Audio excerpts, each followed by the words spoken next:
things stay the same.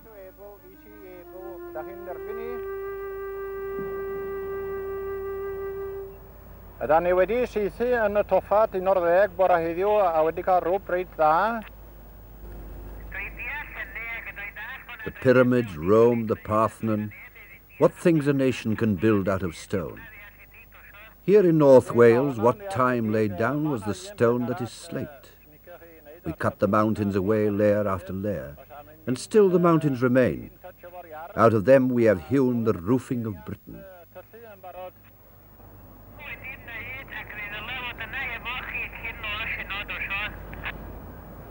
Diolch yn fawr iawn. Mae yna un beth arall eto ta byddwn ni cael sgwrs wan ar un o bryd. Mae'r wageni yma yn slo ofnadwy yn dod I fyny o'r gwylod na. Given stone, what may a man not do? Here he can only do as they've always done. We have a saying in Welsh, dyfal donc a dirwedd. Persistent blows will break the stone.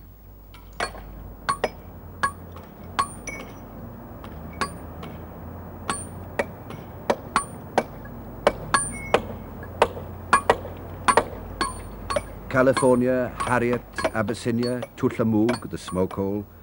There's no accounting for the names the quarrymen give the galleries. Tophet is another, from the book of Jeremiah, a place of sacrifice, a boneyard, a refuse heap. The many Welsh books of biblical concordance never quite concur, but you get the idea.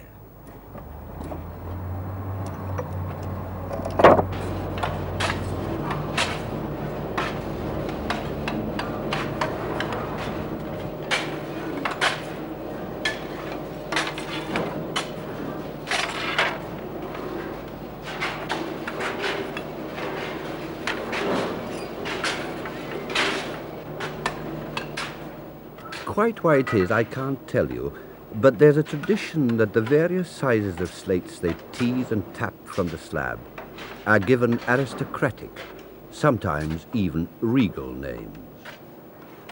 And English names. There's one size they call an empress, another a princess. Then there's the duchess. That comes in 3 sizes, big, small and narrow. An order for 1,000 narrow duchesses. I like the thought. And lower down the scale come the countesses and the various ladies. It occurs to me that perhaps the names refer to the Welsh aristocracy, most of whom, over the centuries, left like the slates for their appointed places beyond the borders of Wales.